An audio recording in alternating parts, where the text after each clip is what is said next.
வணக்கம். தமிழக மக்கள் அனைவருக்கும் வணக்கம். நம்ம தொடர்ச்சியமாக அரசியலும் பேசிட்டு வரோம். தற்போது தமிழகத்தில் பதவியேற்று தமிழக வெற்றிக் கழகம் தலைவர் முதலமைச்சர் திரு ஜோசப் விஜய் அவர்கள் 3 கோப்புகளிலே கையெழுத்திட்டிருக்கிறார். ஒன்று, இலவச மின்சாரம் 200 யூனிட் மின்சாரம் இலவசம் வீடுகளுக்கு.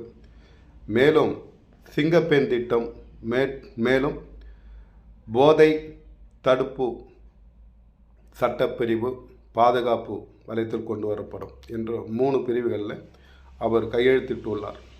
நம்ம அவருக்கு முதலமைச்சராக, தமிழகத்தின் முதலமைச்சராக பதவியேற்று தங்களுடைய பணியை தொடங்கியமைக்கு அவருக்கு முதற்கண் நன்றியினை தெரிவித்துக் கொள்கிறோம்.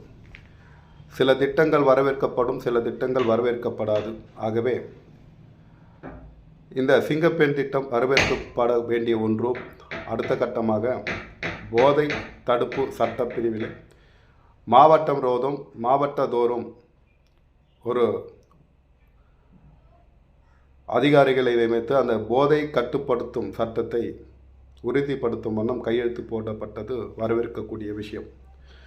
இந்த 200 யூனிட் மின்சாரம் என்பது அதை விரிவாக கொடுத்துருக்காங்க. 500 யூனிட்டுக்கு மின்சாரம் பயன்படுத்தும் குடும்பங்களுக்கு 200 யூனிட் மின்சாரம் இலவசம்.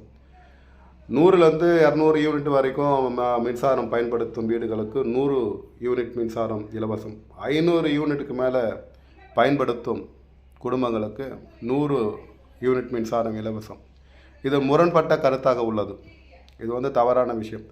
அப்போ இலவசங்களை கொடுக்கும் அரசு இந்த மின் கட்டணத்தை மையப்படுத்தி தொழில் நிறுவனங்கள் நடக்கிறது. அதேபோல் வியாபார ஸ்தலங்கள் இருக்கிறது. பல்வேறு நிலைகளில் இந்த மின்சாரம் இருக்கிறது. அந்த குடும்பங்களுக்கு, வீடுகளுக்கு இலவச மின்சாரத்தை கொடுத்துவிட்டு இந்த தொழில் நிறுவனங்களுக்கு, வியாபார நிறுவனங்களுக்கு உங்கள் மின்சார கட்டணம் உயர்த்தப்பட மாட்டாது என்று வாக்குறுதி தந்தால் இது நிச்சயமாக வரவேற்கக்கூடியது.